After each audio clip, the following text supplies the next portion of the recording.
ध्यायणं करेमि नमसामि सकारेमि सम्मानयामि मङ्गलं देव्यं चेयं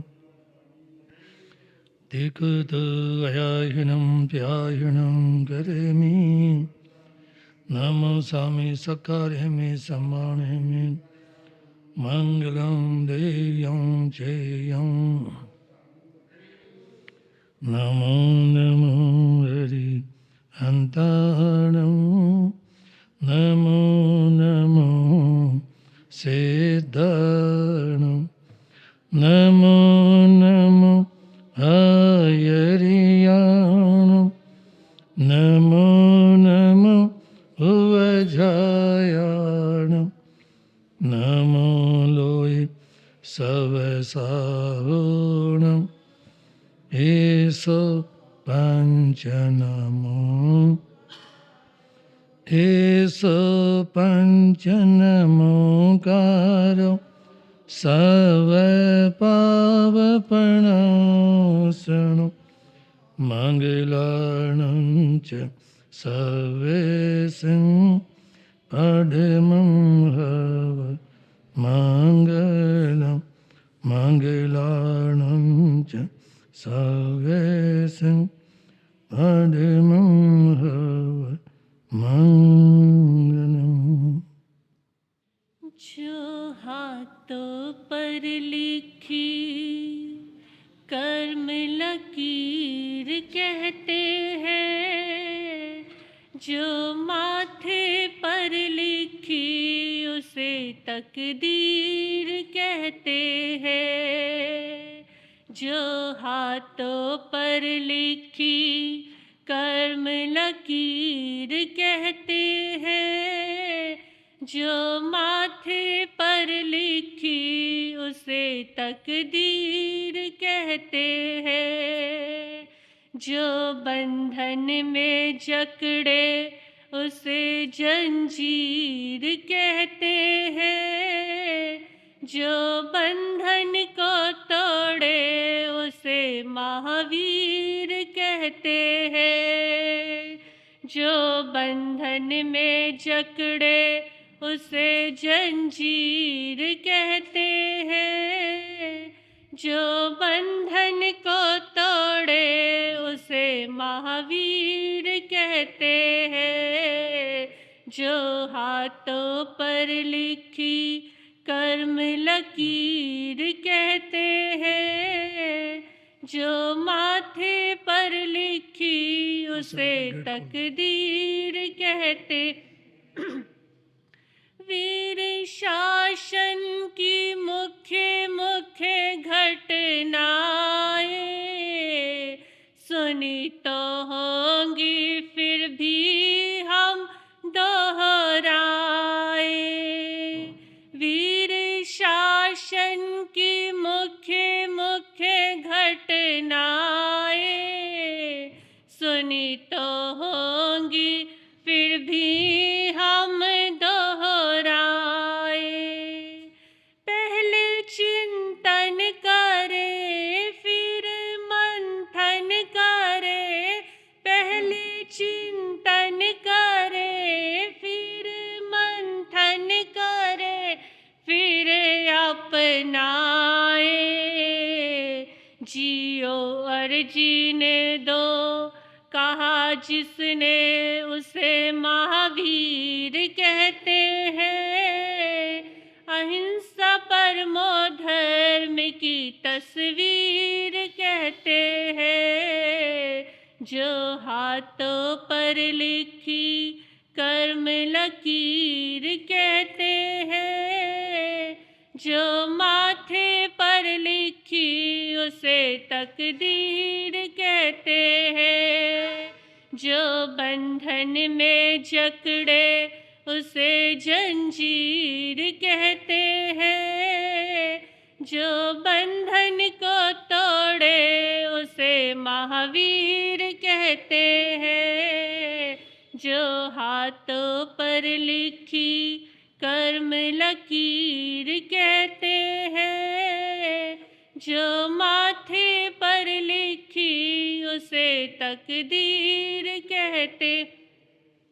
चंड कौशिक की नैया तिराई थी, विष की धारा भी अमृत बनाई थी।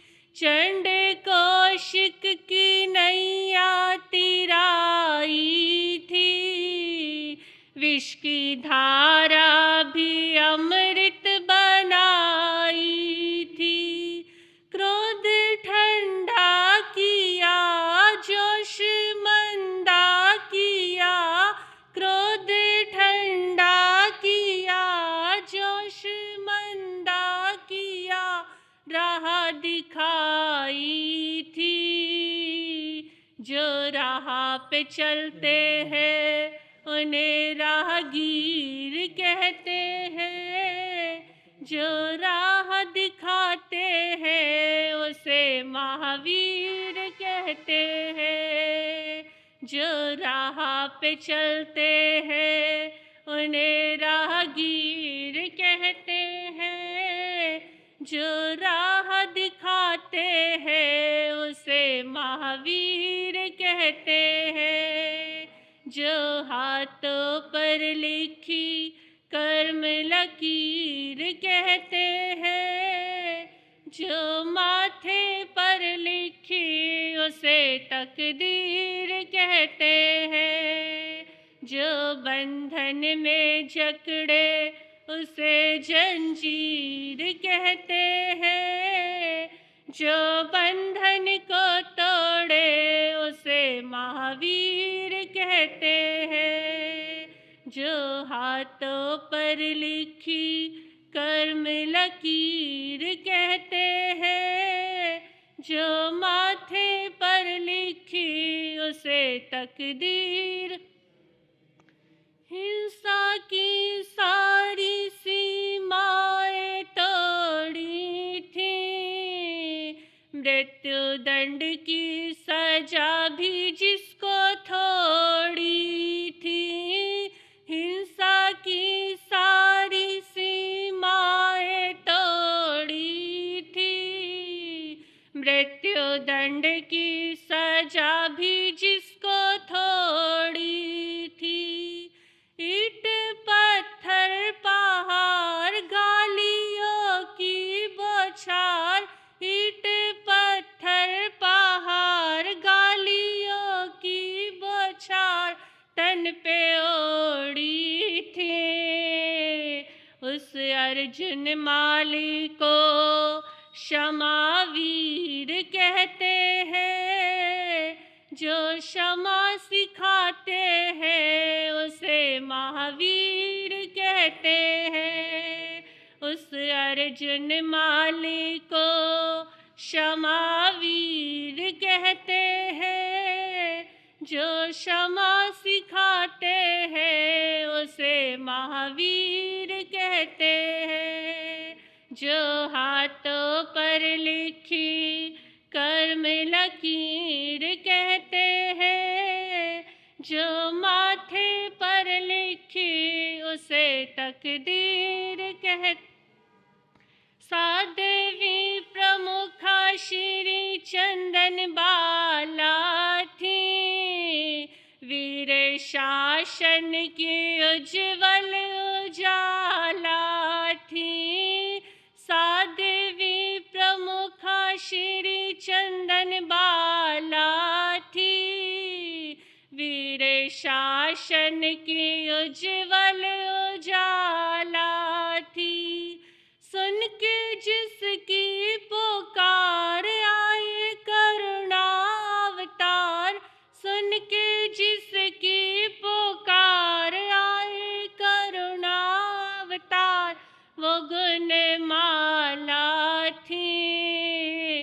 जो आंसू टपके थे नयन का नीर कहते हैं, जो आंसू पोंछते हैं उसे महावीर कहते हैं।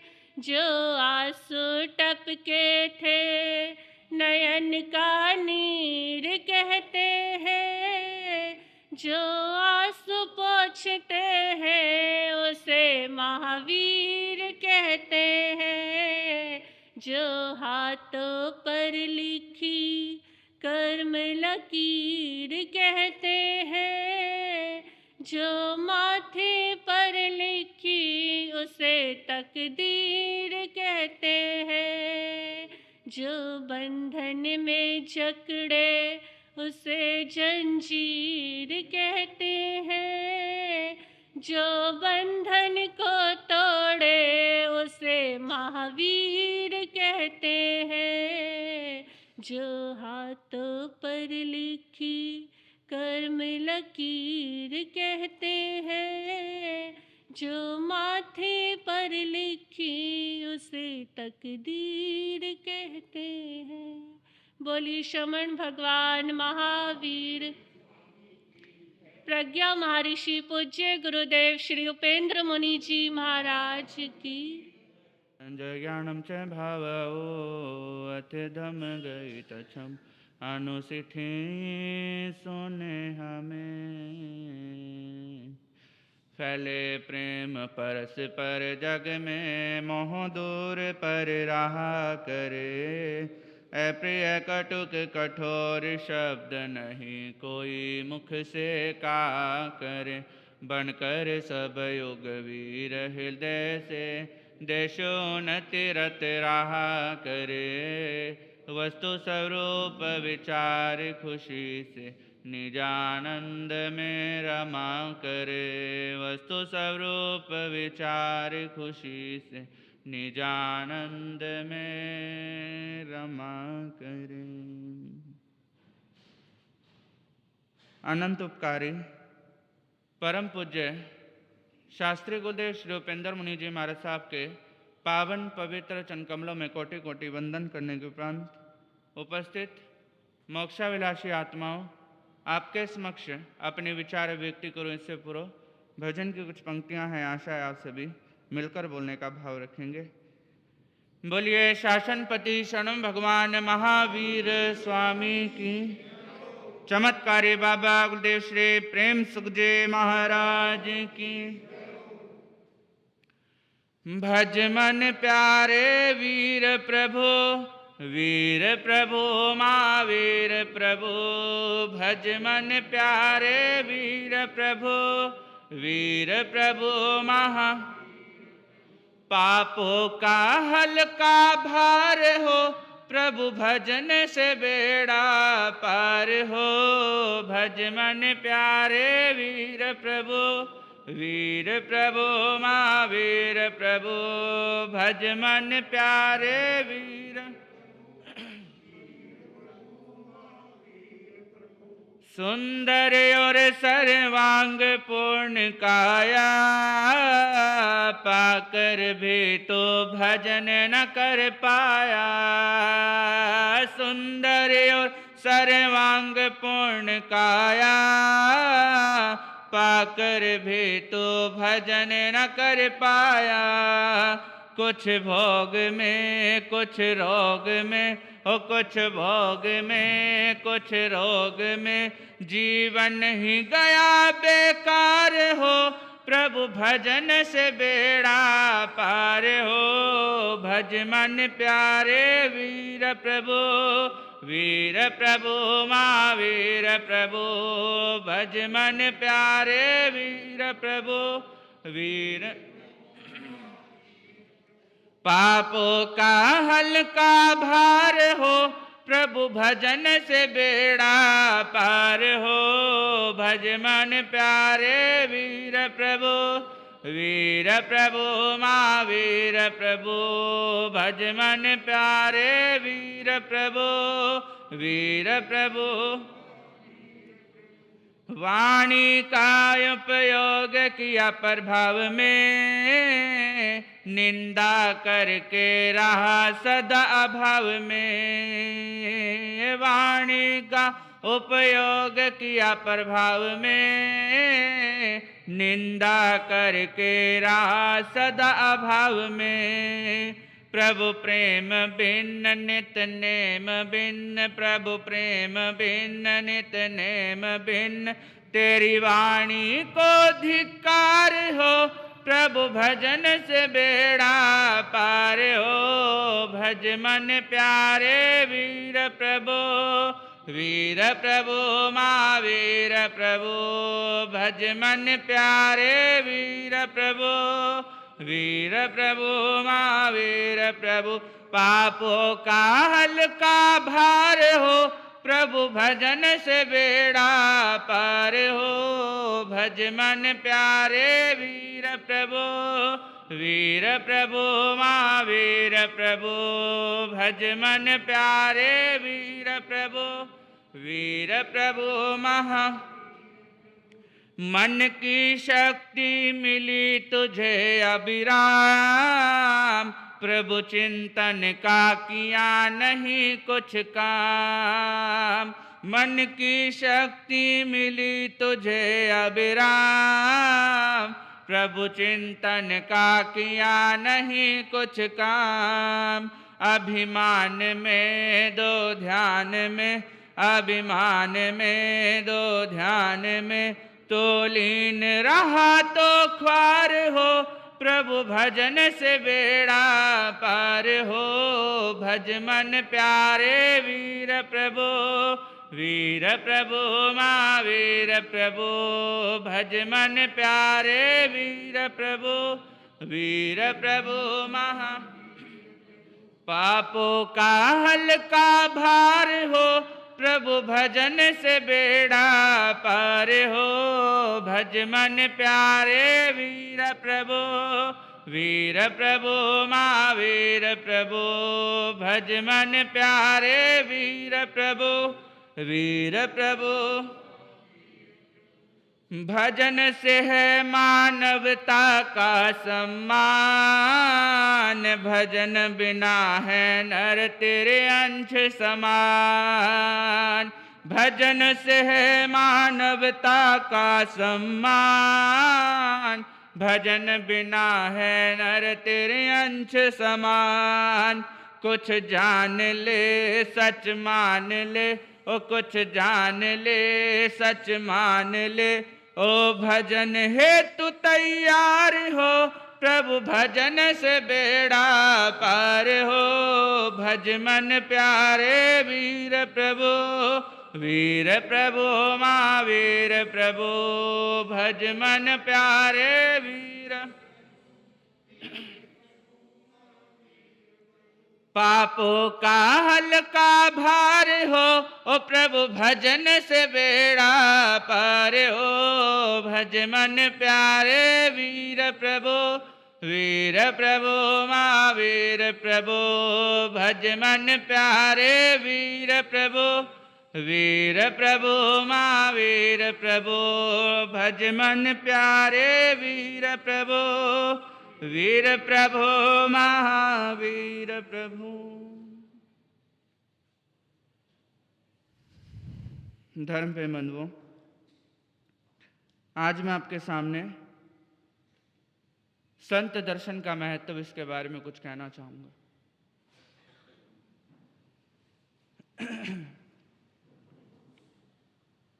संतों के दर्शन से हमें क्या प्राप्त होता है?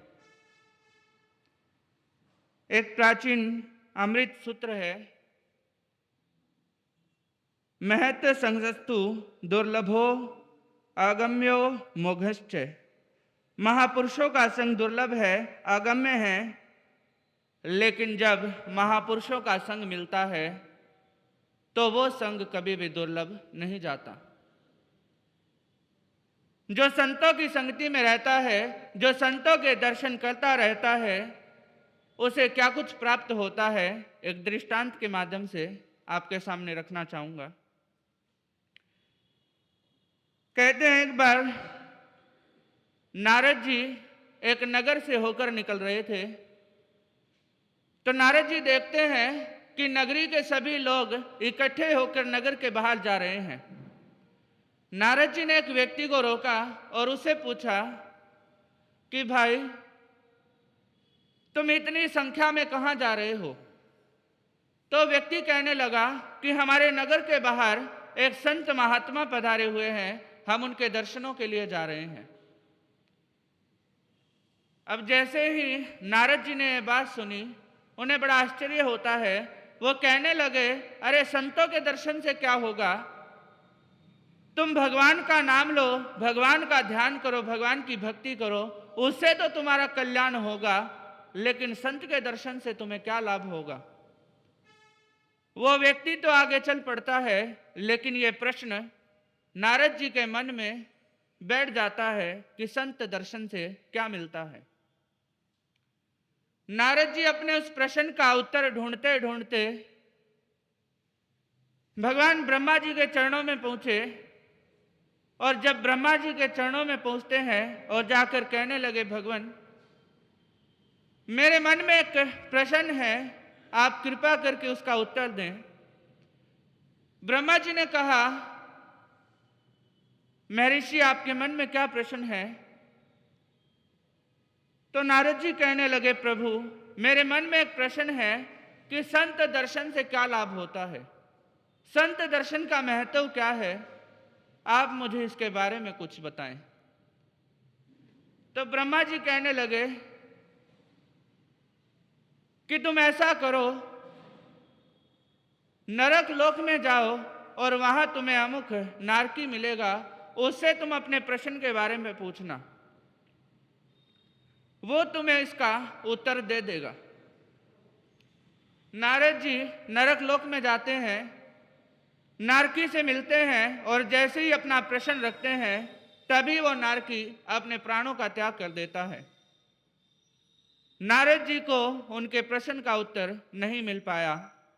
नारद जी वहां से चल पड़ते हैं और सीधा ब्रह्मा जी के चरणों में पहुंचे और जाकर कहने लगे, प्रभु जैसे ही मैंने उसके सामने अपना प्रश्न रखा, वो अपने प्राणों को त्याग देता है, मेरे प्रश्न का उत्तर नहीं मिला, आप कृपा करें मुझे मेरे प्रश्न का उत्तर दें।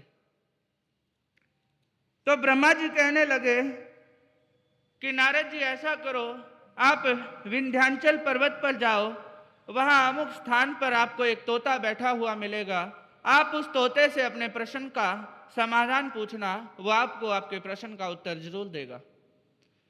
नारद जी चल पड़ते हैं विंध्याचल पर्वत पर और जाकर एक वृक्ष पर देखते हैं तोता बैठा हुआ है। उस तोते से अपने प्रश्न पूछते हैं कि संत दर्शन का महत्व क्या है। जैसे ही वो प्रश्न तोता सुनता है, तोता भी अपने प्राणों को छोड़ देता है। ब्रह्मा जी नारद जी निराश होते हैं और वहां से चल पड़ते हैं वापस ब्रह्मा जी के चरणों में। ब्रह्मा जी के चरणों में पहुंचे और जाकर कहने लगे कि प्रभु मुझे वहां भी मेरे प्रश्न का उत्तर नहीं मिला, आप ही कृपा करें, आप ही मुझे बताएं। तो ब्रह्मा जी कहने लगे कि ऐसा करो, तुम धरती पर जाओ, अमुक नगर में एक गाय ने बछड़े को जन्म दिया है, तुम उससे अपने सवाल को पूछो, वो तुम्हारे प्रश्न का उत्तर जरूर देगा।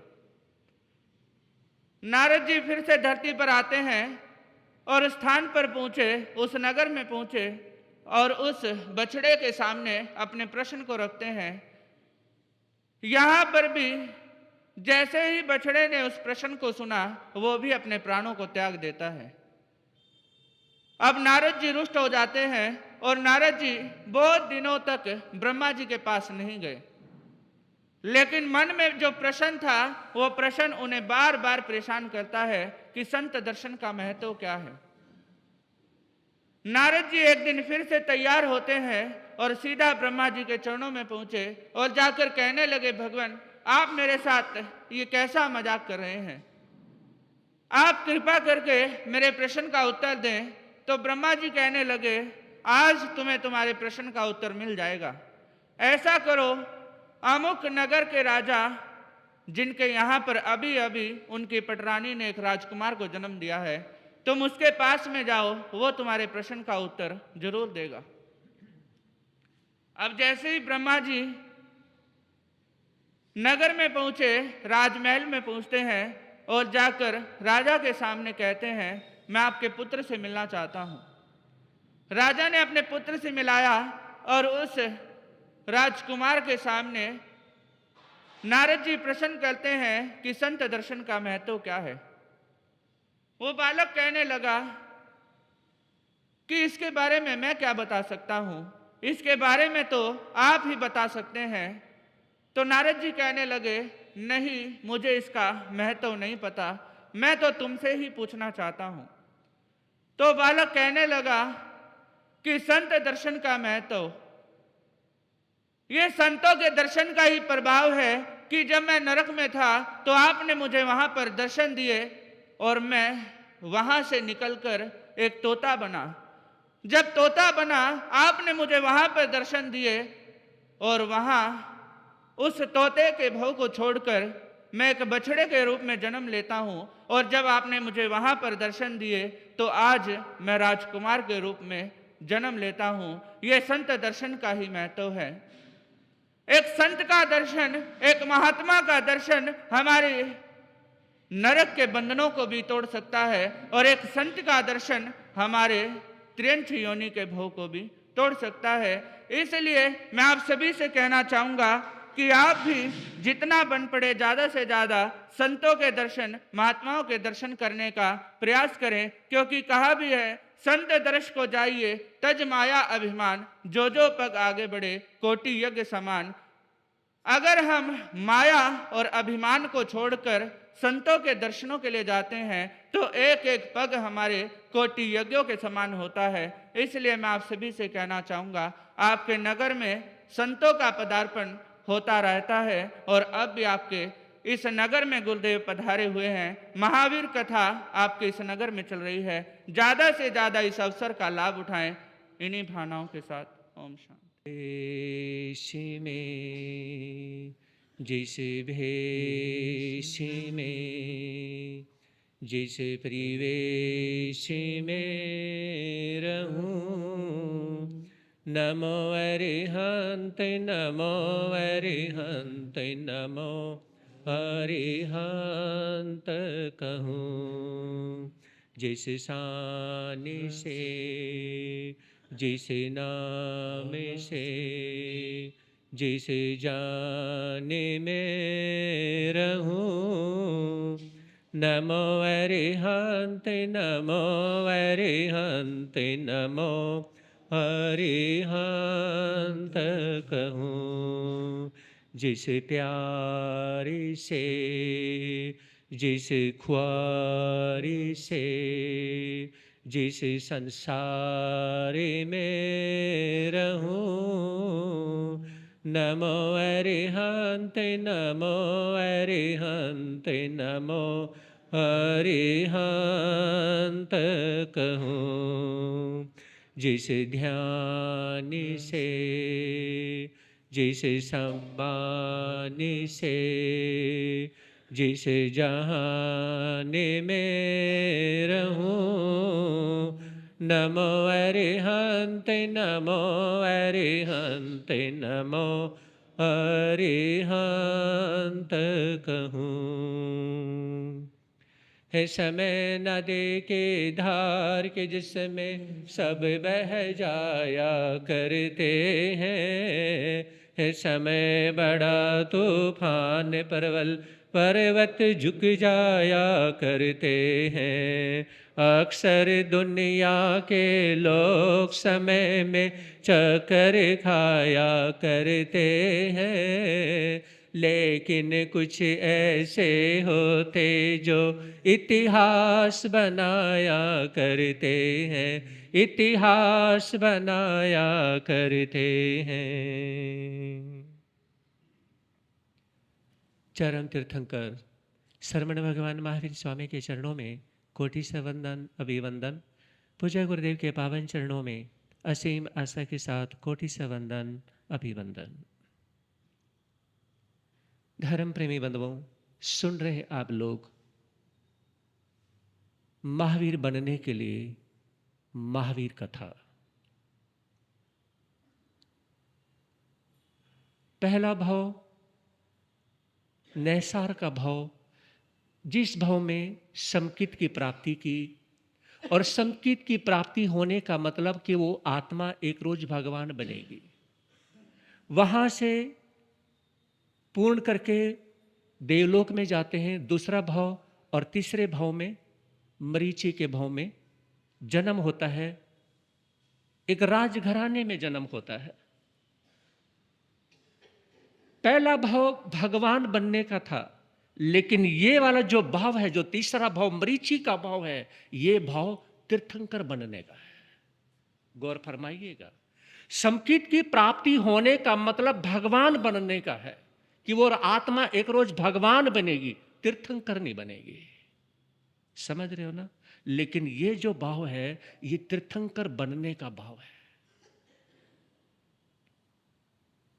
एक सवाल पूछ लेता हूं, बहुत ही बेस्ट सवाल है, कभी सुना भी नहीं होगा, कभी जवाब तो देने का मतलब नहीं, कि भी जब सुना ही नहीं तो जवाब क्या दोगे, है ना?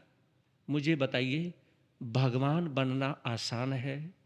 ध्यान से सुनना, बिल्कुल शॉर्ट में सिंपल, भगवान बनना आसान है या मां बनना आसान है?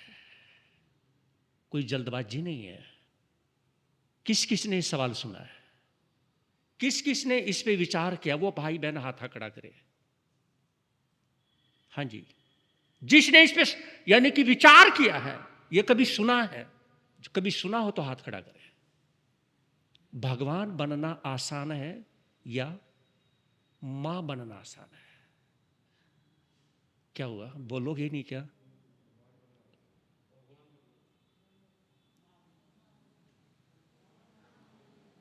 हाँ जी, सभी ने कहा भगवान बनना आसान है। मैं अपना आंसर दे दूं, मां बनना बहुत मुश्किल है, और मां बनना बहुत मुश्किल है, और भगवान बनना आसान है। समझ रहे हो? इसका आंसर आपको इस तीसरे भाव में, महावीर के तीसरे भाव में मिलेगा। याद रखना, ऐसे इतिहास में ऐसे हजारों प्रसंग हुए हैं, स्थानकों में आपको लिखा हुआ मिल जाएगा 16 सतियों के नाम। गौर फरमाइएगा, बात पे ध्यान दीजिएगा। 16 सतियों के नाम लिखे हुए मिल जाएंगे, लेकिन एक पूर्ण मां का नाम लिखा हुआ कहीं नहीं मिलेगा। हाँ जी, बोलते क्यों नहीं? 16 सती, सती का मतलब क्या हुआ? वो पूर्णता को प्राप्त होने वाली पत्नी थी। ध्यान से समझना बात को। जिसने पूर्णता को प्राप्त किया, मतलब यानी कि जो पतिव्रता बनी। जो 16 सतियों के नाम थे ना, वो क्या थी? पहले बोल लिया करो ना, मेरा साथ नहीं देते आप लोग, अच्छा नहीं लगता। क्या हुआ, को गलती कर रखी है मैंने, तो साथ क्यों नहीं देते मेरा? तो वो जो 16 की 16 जो सतियां है ना, वो पूर्णता यानी कि पूर्णता को प्राप्त किया। कौन सी पूर्णता को? पतिव्रता का बनने का, यानी कि पूर्ण पत्नी का दर्जा जिन्होंने प्राप्त किया, वो सती बनी। लेकिन पूर्ण मां अगर कोई इतिहास में बनी, आप बता सकते हैं इतिहास में जो पूर्ण मां बनी, क्या हुआ? हुआ क्या? वीरेंद्र बोलोगे कुछ? इतिहास को टटोलना आसान है, पढ़ना आसान है, उसमें की आत्मा में रमण करना बहुत मुश्किल है। मिश्री को देखना आसान है, उसकी मिठास को नहीं देख सकते। जब मिठास नेचुरल अपने दिमाग में हो, तो मिश्री खाने की आवश्यकता भी नहीं पड़ती। बता सकते हो ऐसी पूर्ण मां के बारे में? एक बात कहूं, चलिए बताइए, पूर्ण मां बनना आसान है या पूर्ण पत्नी बनना आसान है?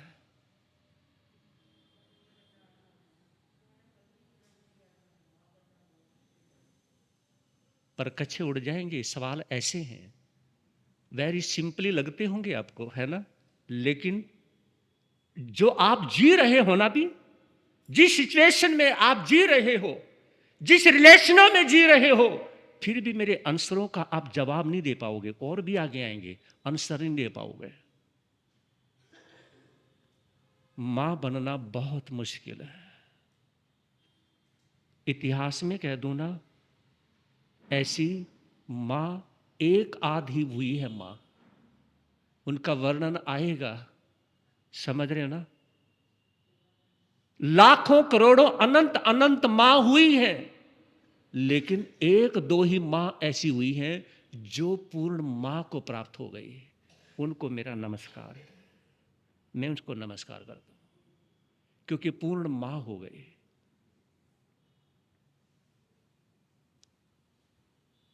अपने महावीर की कथा को सुने, एक बार उनकी दो लाइनें मिल करके बोलिएगा। ऐसा कोई भी ना हो जो गुनगुनाए ना, है ना, बिल्कुल आनंद में डूब जाइएगा। बोलिए श्रवण भगवान महावीर स्वामी की जय। बोलो महावीर, जय बोलो महावीर। घट घट के अंतर्यामी की, घट घट के जय बोलो महावीर,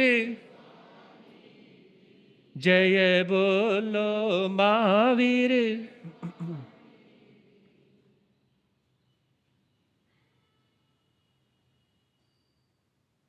समकित की प्राप्ति होना बहुत बहुत मुश्किल है।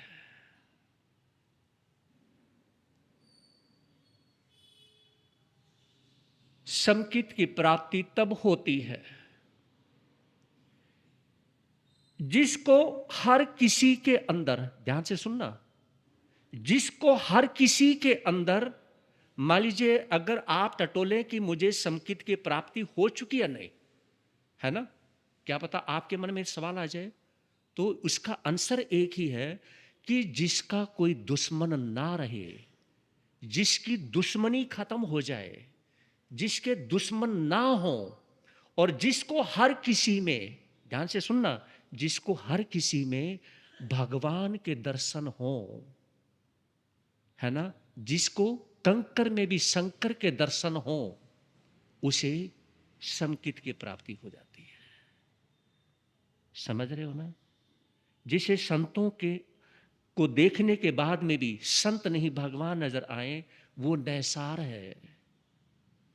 नैसार के भाव में यही प्राप्त किया है, नैसार के भाव में यह प्राप्त किया है कि अब मेरा कोई दुश्मन नहीं, मैं सबका हूं, सभी मेरे हैं, है ना। और मेरे महावीर एक सूत्र फरमाते हैं, खामेमी सव्य जीवा कमंतु में मिट्टी में सो भुवेशु वेर मंजम न केणे। ये सुना है आप लोगों ने, तो विचार करिए।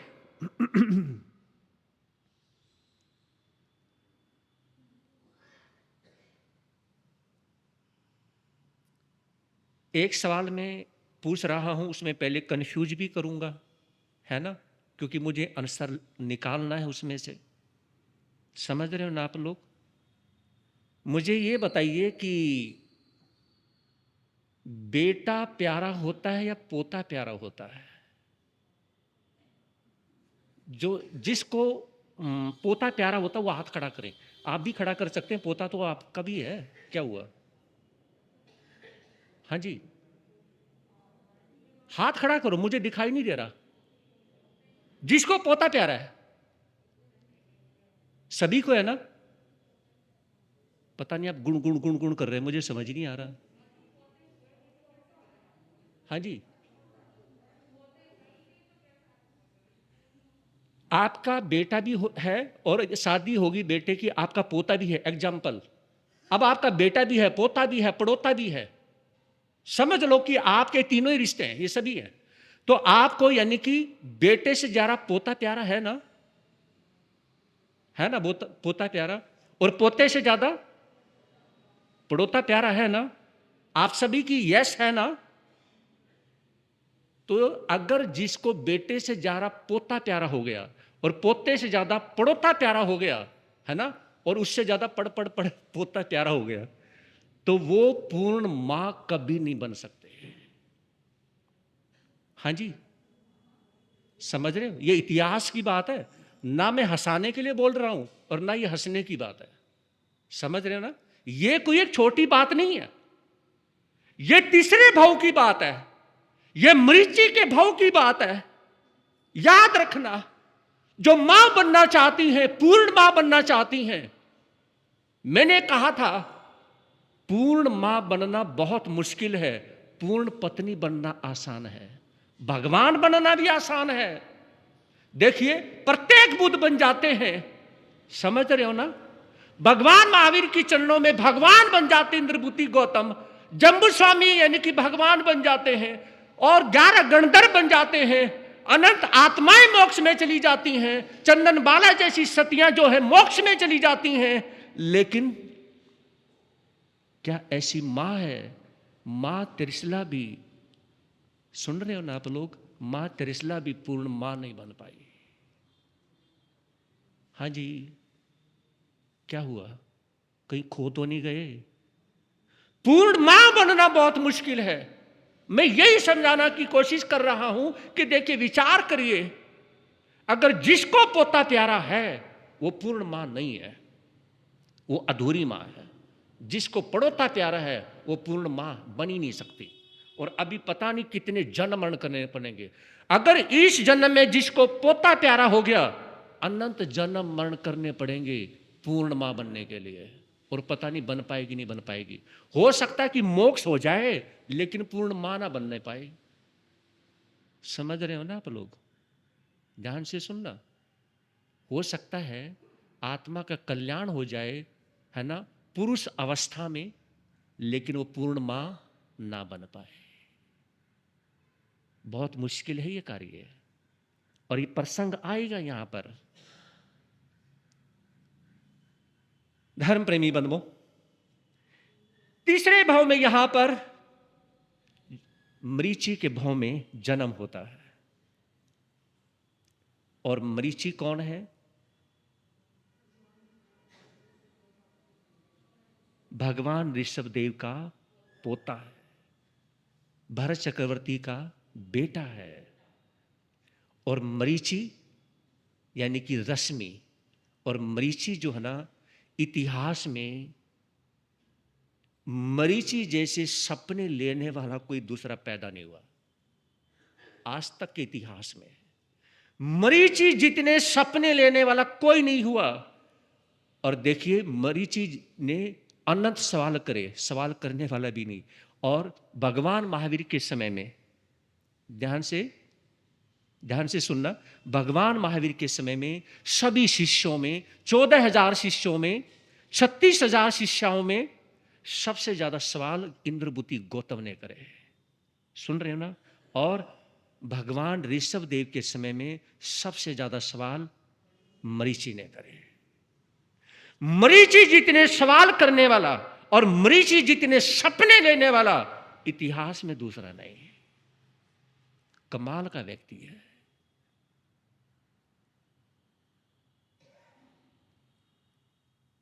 और एक ऐसा व्यक्तित्व है उस बंदे का, मतलब अपना सपना पूरा करने के लिए अपने को दूसरे की धूल भी बना लेता है, गधे को भी बाप बनाने के लिए तैयार है, हर किसी के पैर पकड़ने के लिए तैयार है। मरीचि के अंदर एक सबसे बड़ा प्लस पॉइंट था, क्या? मेरे से ज्यादा जिस किसी के पास में प्लस पॉइंट होगा मैं उससे लेकर के रहूंगा, चाहे मुझे पैर धो करके पीना पड़े। समझ रहे हो ना? ऐसा उसका व्यक्तित्व था। उससे वो प्लस पॉइंट ले लेता। उसके बाद में अगर किसी और के पास उससे भी बड़ा प्लस पॉइंट होता, फिर वो उसके पास सीखने के लिए चला जाता। फिर उससे भी बड़ा प्लस पॉइंट किसी और के पास होता तो उसके पास सीखने के लिए चला जाता। ऐसा मरीचि का भाव होता था। अनंत सपने और सवालों की जड़ी लगा देता था। हर बात पे सवाल पे सवाल दागता चला जाता था। जिसके सपनों की सीमा नहीं और जिसके सवालों की कोई सीमा नहीं, उसका नाम मरीची है। सुनते जाना आप लोग। और देखिए, मरीची के सपने कभी पूरे नहीं हुए। सुन रहे हो ना? मरीची के सपने पूरे नहीं हुए, और उसके सपने पूरे होने में यानी कि पूरे 24 भाव लगे, सपने पूरे होके नहीं दिए उसके।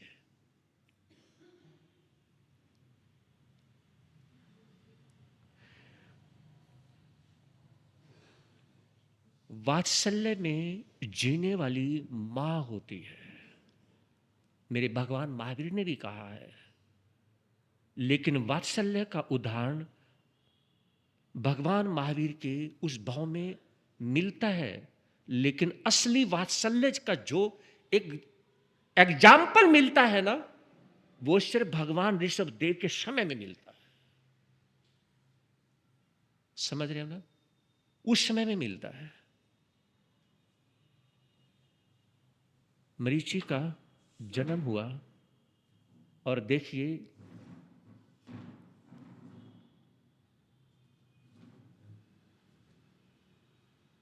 भरत चक्रवर्ती, एक बार उनके पास में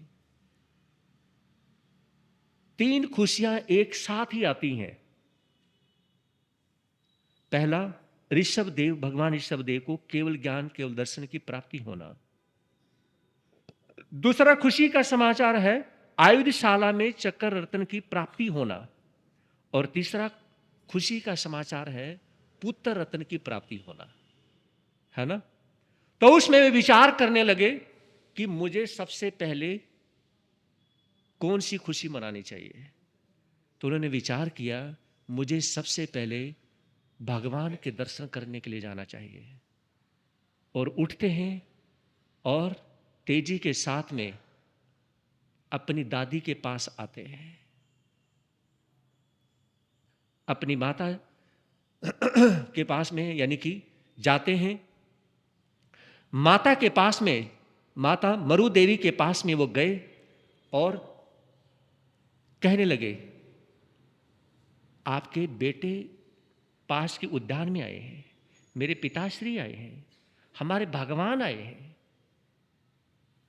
हमें तारने वाले परमात्मा यहां पर आए हैं। तो उसमें माता मरु देवी, कहां पे आए, मेरा बेटा कहां पे आया है, जल्दी बताओ। कहा कि नगरी के बाहर उद्यान में भगवान पधारे हैं, तो क्या मेरा बेटा वहां आ सकता है? तो क्या मेरा बेटा यहां महलों में नहीं आ सकता? मां, जब हमारे भगवान यहां तक आ गए तो हमें भी थोड़ा सा चल के अपने भगवान के पास जाना चाहिए। बेटे चक्रवर्ती ने, भरत ने जब ऐसा कहा, कोई बात नहीं, मैं अपने बेटे के पास जाऊंगी। और मैं आपको बताना चाहूंगा, 1000 साल के बाद मां अपने बेटे से मिलने जा रही है। भगवान ऋषभदेव को 1000 साल हो चुके हैं दीक्षा लिए हुए, आज वो बेटे के दर्शन करने के लिए 1000 साल में जा रही है। बहुत सारी शिकायतें हैं, मैं सारी शिकायतें करूंगी अपने बेटे से, कभी मेरी खबर नहीं ली। और एक बात कहूं, जब से दीक्षा हुई है भगवान ऋषभदेव की ना, 1000 सालों में माता मरुदेवी ने कभी भगवान का नाम नहीं लिया। गौर से सुनना बात को, ये पूर्ण मां बनने वाली बात बता रहा हूं आपको। कभी मां ने भगवान का नाम नहीं लिया, कोई नवकार मंत्र नहीं जपना उस मां ने, नवकार मंत्र नहीं, भगवान का नाम नहीं, कोई और कोई धर्म कर्म नहीं, सिर्फ एक ही धर्म, एक ही कर्म, मेरा बेटा, मेरा बेटा ऋषभ, मेरा बेटा ऋषभ, बेटा ऋषभ, मेरा बेटा ऋषभ, मेरा बेटा ऋषभ। सिर्फ यही रटन लगाती है, सिर्फ ये रटन लगाती है, मेरा बेटा ऋषभ। कोई भगवान नहीं, कोई जाप नहीं, कोई मंत्र नहीं, कुछ नहीं, कोई धर्म नहीं, कोई कर्म नहीं, एक ही धर्म, एक ही कर्म, मेरा बेटा ऋषभ। समझ रहे हो ना? पूरी तरह से मां अपने बेटे में खो गई। याद रखना, जब नारी पूरी तरह से पति में खो जाती है, पतिव्रता बन जाती है, तो वो पूर्ण पत्नी बन जाती है। और जब नारी पूरी तरह से अपने बेटे में वात्सल्य लेकर के, ध्यान से सुनना, शब्दों को कैच करना, वात्सल्य लेकर के, वात्सल्य में डूब करके, वात्सल्य को स्वीकार करके बेटे में खो जाए, वो पूर्ण मां बन जाती है। समझ रहे हो ना? और ऐसी मां बनना मुश्किल है। याद रखना, श्रावक श्रावक ही रहे तो उसका कल्याण है। श्रावक ना कभी श्रावक बनता और ना वो संत बनता, उसका कल्याण नहीं होता। अगर मां पूर्ण मां बन जाए तो वो तीर्थंकर से पहले भी केवल ज्ञान के दर्शन को प्राप्त कर सकती है। समझ रहे हो ना आप लोग? एक मां अगर पूर्ण मां बन जाए तो उसे और कुछ करने की जरूरत ही नहीं है। लेकिन समस्या इस चीज की है कि आज के समय में कोई पूर्ण मां बनती ही नहीं है ना? वो सिर्फ मैसेजिंग में, सिर्फ कॉल्स में, सिर्फ सोशल साइट्स में ही पूर्ण मां बनती होंगी, लेकिन आज पूर्ण मां नहीं बनते। काश एक पूर्ण मां, अगर मां पूर्ण मां बन जाए तो वो अपना कल्याण कर सकती है, और वो कल्याण कर सकती है जैसे माता मोरा देवी ने किया।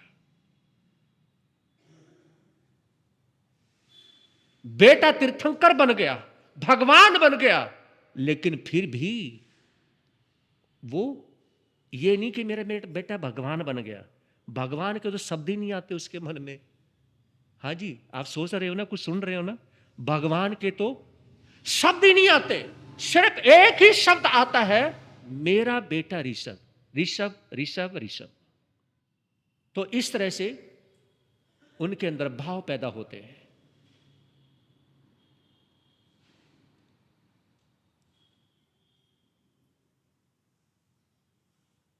अब यहां पर एक सवाल करना चाहूंगा।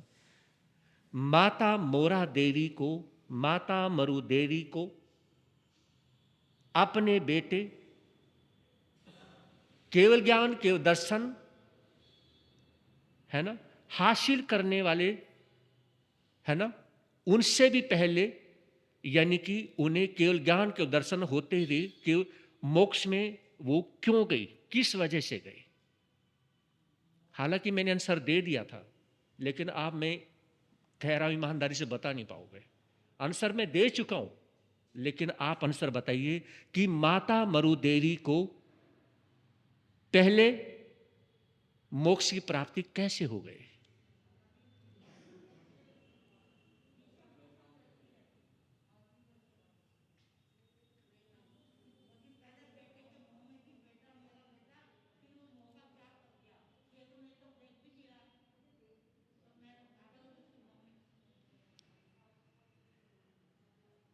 जे अनन्या दंसी से अनन्या रमे, जे अनन्या रमे से अनन्या दंसी, जो जिसको देखता है। हाँ जी, ध्यान से सुनिएगा, सिर्फ ऋषभ ऋषभ ऋषभ करने से नहीं, ऐसा नहीं है। अब जो असली जो सेंस है ना, आत्मा की सेंस, वो तो भी आने वाली है। समझ रहे हो ना? वो ये है कि जो जिसको देखता है, अगर उसमें पूरी तरह से रम जाए, और वो सामने वाला व्यक्ति खुद में रम जाए, और हम उसमें रम जाएं, और तीसरा सब कुछ दिमाग से निकल जाए, उसमें पूरी तरह से इतने रम जाएं, इतने रम जाएं कि हमें और कुछ याद रहे ही ना। इसलिए सूत्र आता है जो आपके समक्ष फरमाया, तो उसमें कहें केवल ज्ञान के दर्शन की प्राप्ति होती है। जब ये भाव पैदा होता है, पूरी तरह से माता मरु देवी भगवान ऋषभ देव में रमण कर गई। समझ रहे हो ना? जब पूरी तरह से रमण कर गई, केवल ज्ञान केवल दर्शन की प्राप्ति क्यों हुई? जे अनन्यादंशी से अनन्या रमे, जे अनन्या रमे से अनन्यादंशी, जो एक के अलावा दूसरे को देखता नहीं। ध्यान से सुनना बात को, फिर से सुनिए इसको। जो एक के अलावा किसी और को देखता नहीं, ऐसे ही पतिव्रता नारी बनती है। सुन रहे हो ना? जो एक के अलावा, आप तो बोलते नहीं हो बस, जो एक के अलावा दूसरे को देखती नहीं हो तो पतिव्रता नारी बनती है। लेकिन यहां पर माता मरु देवी ने, यानी कि भगवान ऋषभ को देख करके किसी और को नहीं देखा और उसके अंदर रमण कर गई, और वो तीर्थंकर परमात्मा उसके अंदर ही रमण कर गई, तो उनको केवल ज्ञान के दर्शन की प्राप्ति तो होनी थी, क्योंकि उनके दिल में, भगवान ऋषभ देव के दिल में रमण कर गई। कौन? माता मरु देवी। तो केवल ज्ञान के दर्शन होने से कौन रोक सकता है? बताइए, है ना? तो उसमें यानी कि इतिहास ये बोलता है कि माता मरु देवी को केवल ज्ञान के दर्शन की प्राप्ति हो गई, और भाव कि अब ये मेरा बेटा नहीं और अब मैं मां नहीं। ये कब? जब वो रमण कर जाती है, केवल ज्ञान के दर्शन की प्राप्ति होती है। और देखिए, हाथी के ओहदे पे बैठते बैठते ही उन्हें केवल ज्ञान के दर्शन की प्राप्ति होती है। और भगवान ऋषभ देव ने उसमें क्या कहा? मां भगवई मरुदेवी सिद्धा। हाँ जी, सुन रहे हो ना आप लोग? मां के प्रति भगवान महावीर भी, जब भगवान महावीर खुद मां के गर्भ में थे, है ना, उसमें अप्रतिपाती अवधि ज्ञान होते हुए ये सोचा कि मेरी मां को हलन चलन करने से दुख होता है, तो शरीर को समेटा, लेकिन मां को और ज्यादा दुख हुआ, और फिर एक प्रदेश से, एक सिरे से, यानी कि अपने हाथ पैरों को चलाना शुरू किया। दुख मिलने के बावजूद भी सुख महसूस किया। और यहां पर यही बात देखिए, भगवान ऋषभ देव कहते हैं मां भगवई मरु देवी सिद्धा, भगवती स्वरूपा, भगवती स्वरूपा मां मरु देवी सिद्ध हो गई, है ना? देखिए, ऐसे परमात्मा ने भी मां शब्द लेना पड़ा। समझ रहे हो ना? मां शब्द लेना पड़ा, और इसलिए बोलना पड़ा मां भगवई मरु देवी सिद्धा, भगवती स्वरूपा मां को मां सिद्ध हो गई। ये शब्द बोले ना, कितने लोग तो उसमें सेंसिटिव हो गए होंगे, हजारों लोग तो उसमें सीरियस, यानी कि थोड़ा सा इमोशनल भी हो गए होंगे, क्योंकि यहां पर एक पूर्ण मां, भगवती स्वरूपी मां, एक पूर्ण मां जो केवल ज्ञान केवल दर्शन को प्राप्त कर गई, मोक्ष में चली गई, हाथी के ओहदे पे बैठे बैठे ही शरीर को छोड़ दिया। एक ऐसी मां को दर्शन करके भगवान ऋषभ देव भी भगवती स्वरूपा मां बोलने के लिए मजबूर हो गए। क्या बात है, कमाल का दर्शन। मैं समझ सकता हूं, शायद ऐसा दृश्य इतिहास में देखने को किसी किसी को मिले, और ये दृश्य दूसरा हुआ ही नहीं, एक बार ही घटित हुआ है। सिर्फ एक बार घटित हुआ, एक बार ही पूर्ण मां बनने का इतिहास में सिंगल पर्सन सुनने का, सुनाने का अवसर हमको मिलता है। मैं तो ये कहता हूं, जैसे भगवान महावीर कहते हैं, जिसने सन्मार्ग पे चलना शुरू कर दिया उसका कल्याण हो गया। मैं तो कहता हूं, अगर ऐसा दृश्य सुनाने का अवसर भी मिल गया, सुनाने का और सुनने का अवसर मिल गया, तो कल्याण हो गया। आज बस इतना ही कथा को यहाँ पे पूर्ण करना चाहूँगा, लेकिन अभी तो एक दो दिन आप ये और सुनेंगे, डिटेल से सुनेंगे कि भगवान ईश्वरदेव की साधना और मरीचि के सपने और मरीचि के कैसे कैसे सवाल आते हैं, आनंद आएगा। इतना ही मिलकर के दो लाइनें बोलेंगे। आदमी जो कहता है, आदमी जो सुनता है, जिंदगी भर वो सदाएं पीछा करती हैं। आदमी जो कहता है, आदमी जो सुनता है, जिंदगी भर वो सदाएं पीछा करती हैं। आदमी जो देता है, आदमी जो लेता है, जिंदगी भर वो दुआएं पीछा करती हैं। आदमी जो देता है, आदमी जो लेता है, जिंदगी भर वो दुआएं पीछा करती हैं। साधु जीवन की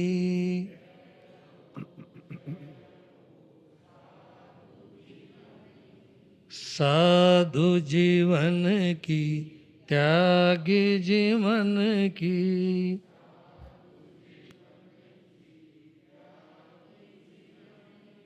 सुर समूह को जो अति प्रिय है, कल्प वृक्ष सम सुख के धाम।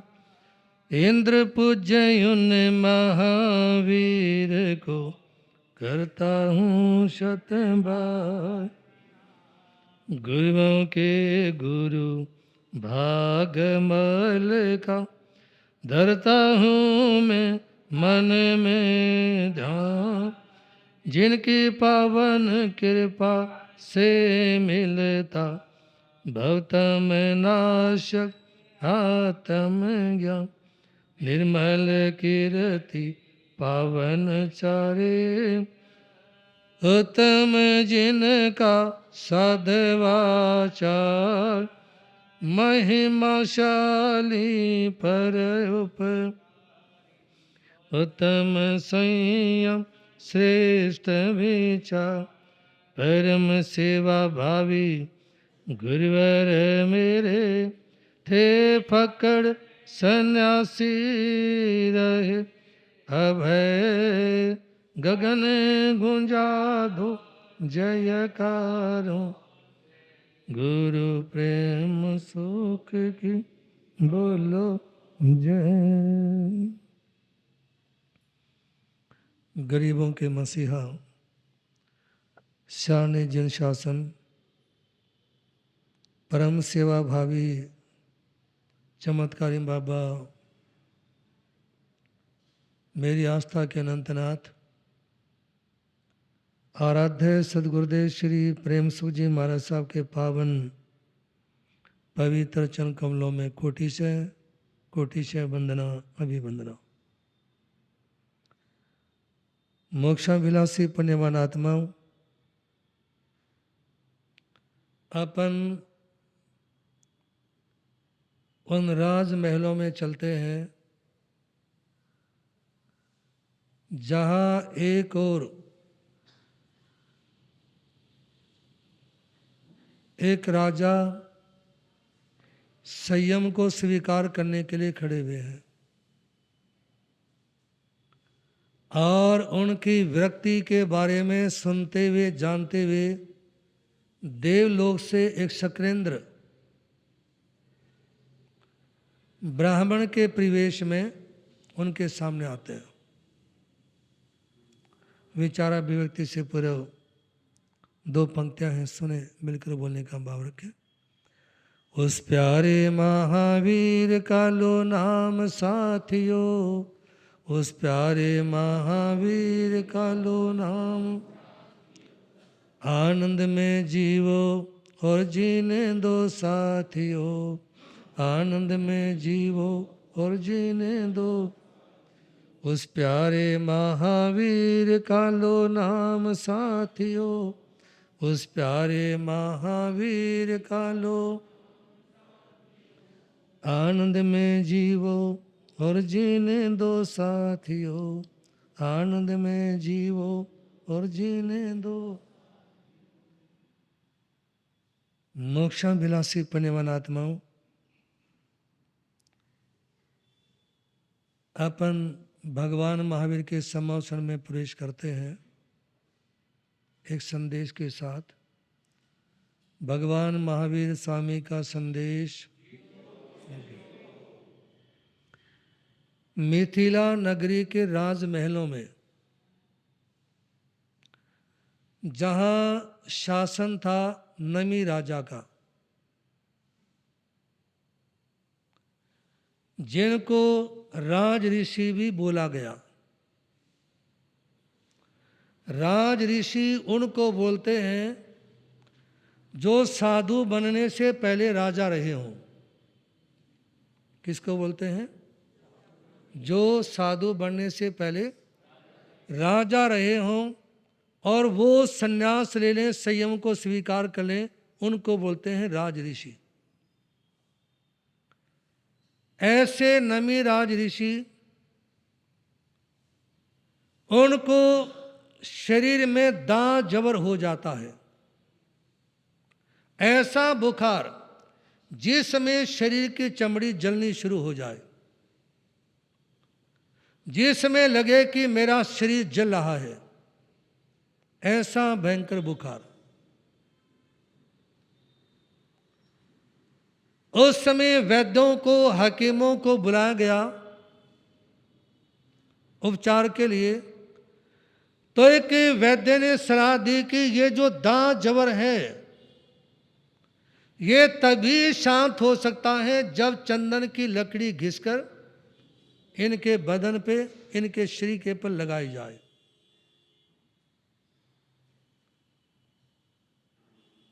जब वैद्य ने ऐसा कहा तो महारानियों ने चंदन घिसना शुरू कर दिया, लेकिन बुखार इतना तेज था, शरीर में इतनी जलन थी, जो लकड़ी घिसते समय महारानियों ने कंगन चूड़ियां पहन रखी थी ना, उनमें से जो आवाज आई वो भी बर्दाश्त नहीं हो पा रही थी। बीमार व्यक्ति के साथ अक्सर ऐसा हो जाता है।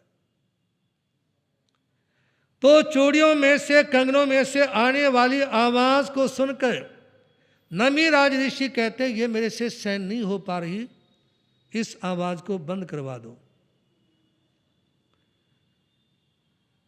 महामंत्री ने महारानियों के सामने कहा कि आप अपने हाथों में एक एक चूड़ी रख लो सौभाग्य सूचक, बाकी उतार दो,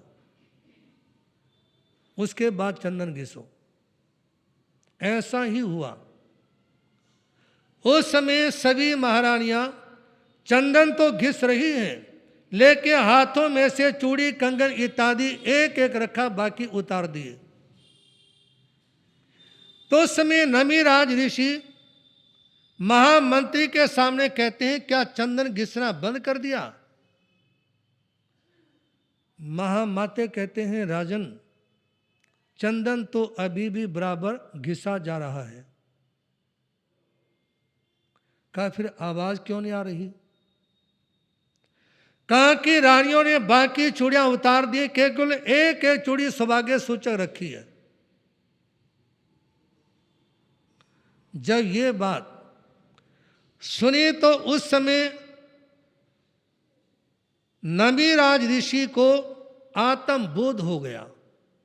उनके मन में एक विचार पैदा होता है, जहां एक है वहां शांति है, जहां अनेक हैं वहां अशांति है, वहां दुख है, पीड़ा है। आप अकेला अवतरे मरे अकेला हो, या कब हूँ या जीव को साथी सगो न कोई। ये महसूस करना कि मेरा जन्म हुआ तो अकेले का, जी रहा हूं तो अकेला।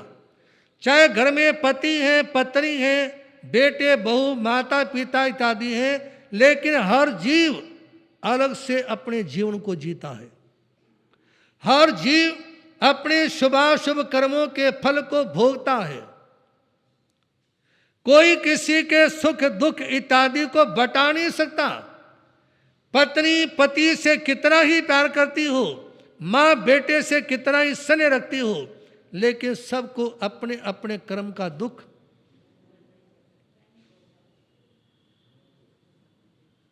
कवि रामधारी सिंह दिनकर ने बात कही थी, कौन है जो दूसरे को दुख अपना दे सकेगा, कौन है जो दूसरे से सुख उसका ले सकेगा, क्यों हमारे बीच धोखे का व्यापार रहे जारी, क्या करूं संवेदना लेकर तुम्हारी, क्या करूं।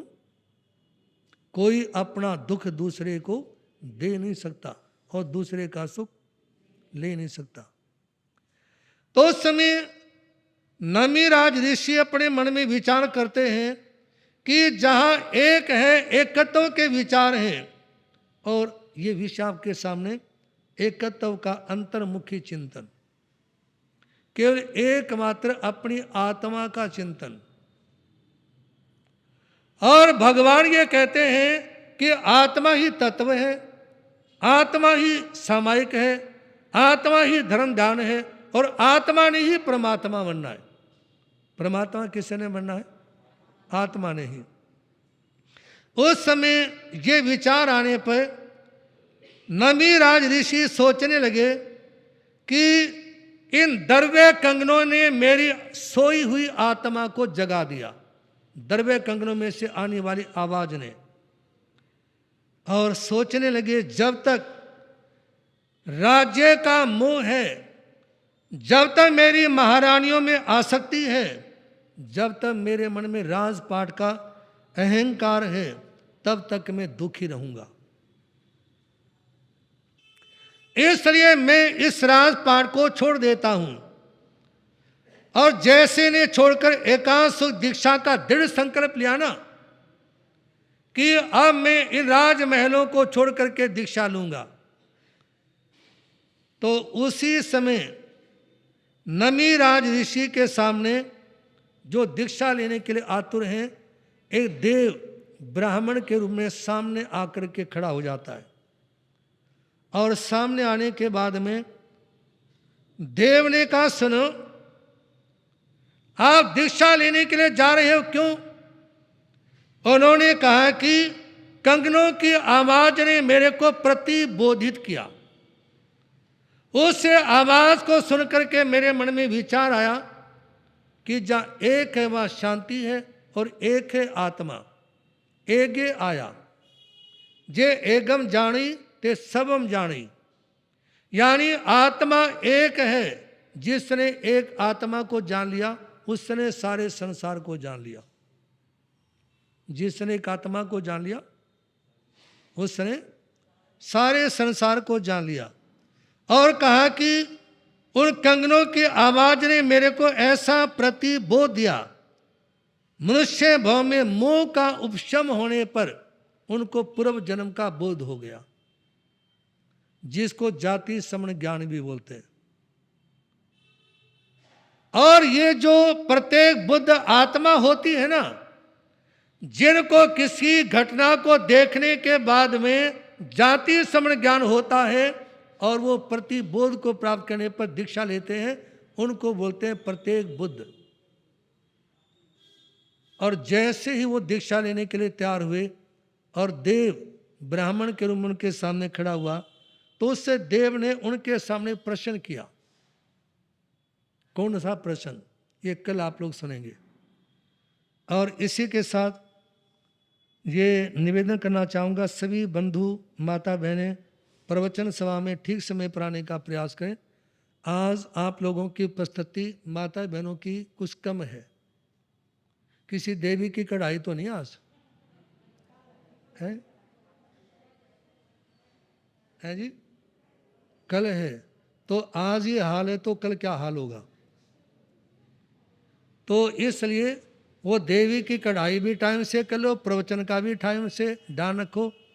और मैं तो के लिए इतना सा कहना चाहूँगा, जितने घरों में मैं जाके आता हूँ ना, उतने घरों में से भी 2-2 लोग भी आ जाएं तो अभी तक हाल में जगह नहीं रहती। लेकिन शायद आप लोगों के मन में ये विचार होगा, जरूरत हमारे को नहीं, जरूरत महाराज जी को है। हो सकता आपके मन में विचार हो, और हमारे को जरूरत भी है। जरूरत इसलिए है कि हम आप लोगों के घरों का अन्न खाते हैं तो अपन सोचते हैं कि लोगों को प्रेरणा दें, लोगों को धर्म से जोड़ें, सामाजिक से जोड़ें, और ये धर्म ध्यान करेंगे तो इनके जीवन का विकास, कल्याण और उत्थान होगा। इसलिए निवेदन है, आप ये ना सोचें कि संतों का काम है। आप जो भव्य आत्मा होगी ना, तरणहार जो जीव होगा, उसको बार बार कहने की आवश्यकता, उनको तो इतना सा पता लगना चाहिए कि संत साधु हमारे क्षेत्र में आए हैं। और जो श्रद्धानिष्ठ होते हैं ना, वो ना तो कोई संप्रदाय देखते, ना ये देखते कि महाराज जी हमारे रिश्तेदार हैं या हैं जी रिश्तेदार हैं या नहीं है, ना अन्य किन्हीं चीज़ों को देखते हैं।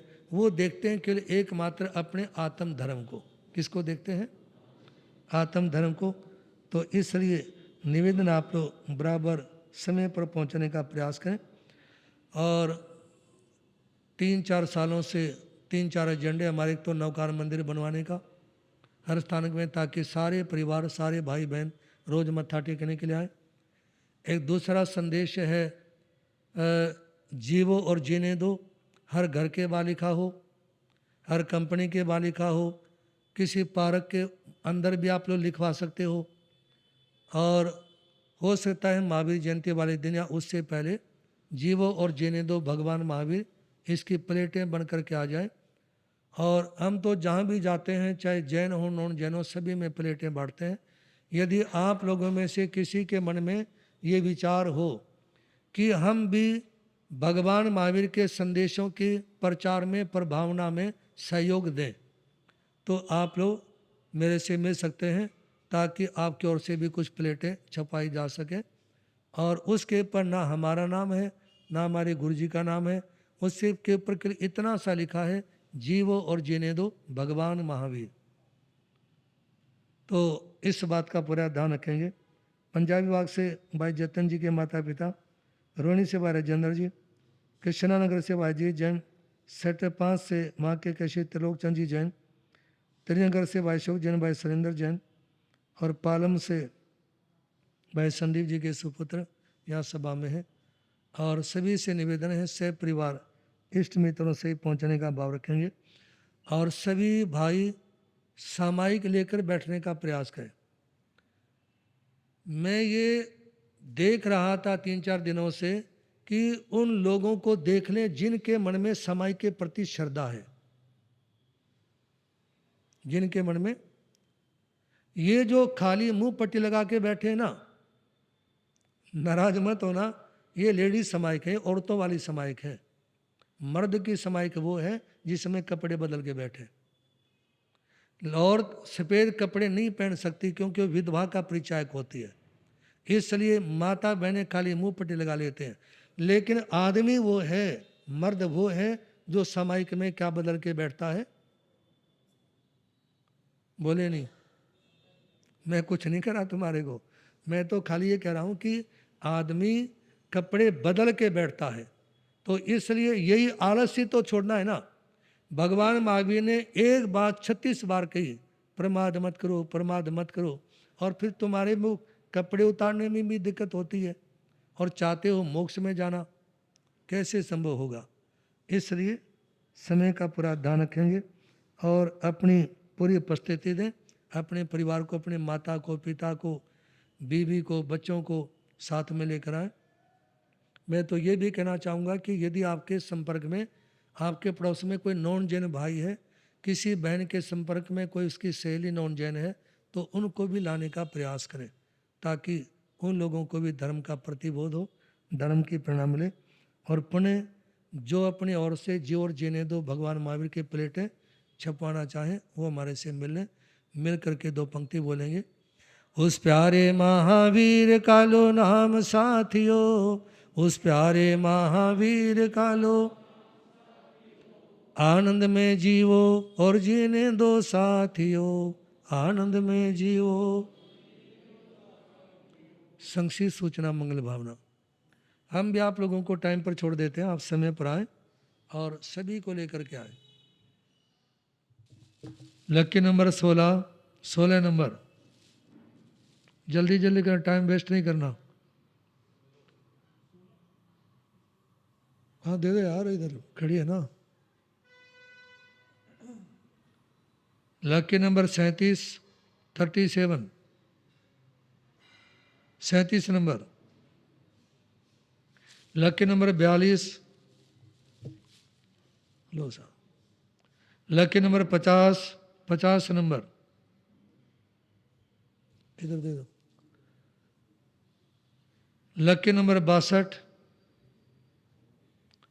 62 नंबर।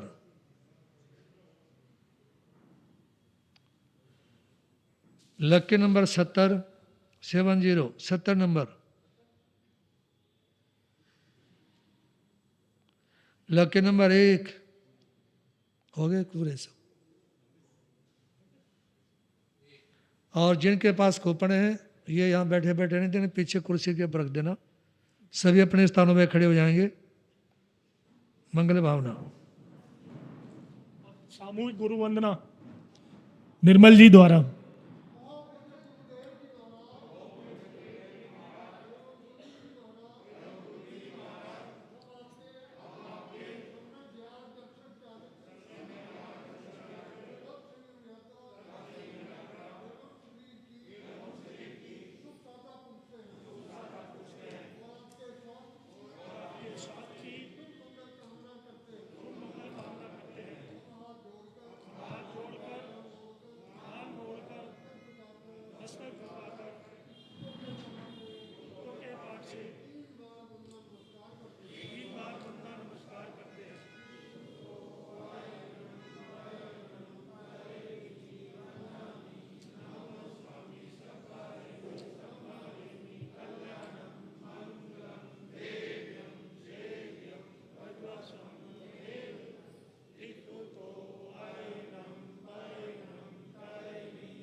गरज कर बोलेंगे शरवण भगवान महावीर स्वामी। बोल चिंतामणि पार्श्वनाथ भगवान। महापंजाब प्रवर्तन बाल ब्रह्मचारी दादा गुरुदेव स्वामी श्री भागमल जी। उप भिक्खु दादा गुरुदेव स्वामी श्री फूलचंद जी। अर्धस्थावधानी पूज्य गुरुदेव श्री त्रिलोक चंद जी महाराज। परम सेवा भावी परम पूज्य गुरुदेव चमत्कारी बाबा श्री प्रेम सुख जी। वर्तमान आचार्य सम्राट पुष्य श्री शिव मुनि जी महाराज की जय। महासाधु पूज्य श्री शशिकांता जी महाराज। बोलिए श्री जैन धर्म की जय। पंच ब्रह्मेष्टि नवकार मंत्र भगवान की। संसार के सभी महापुरुषों की जय। भगवान महावीर स्वामी का संदेश। जियो और जीने दो। श्री चतारी मंगलम मरियंतामूलम सिद्धामूलम साहुमूलम केलिपुंडो धम्ममूलम चतारी लोतमा रेंदालोतमा सिद्धालोतमा सालोतमा केलिपुंडो धमुलोतमा चतारी शरणम भवज्जामि रंते शरणम भवज्जामि सिद्धे शरणम भवज्जामि साहु शरणम भवज्जामि केलिपुंडो धम्मो शरणम भवज्जामि। हरियंतों का शरणा सिद्धों का शरणा साधुओं का शरणा दया धर्म का शरणा। ये चार शरण दुख शरणा कोई होगा जो भव प्राणी करे आचरण उसका अजर अमर पद होगा। उसका सदा ही मंगल हो।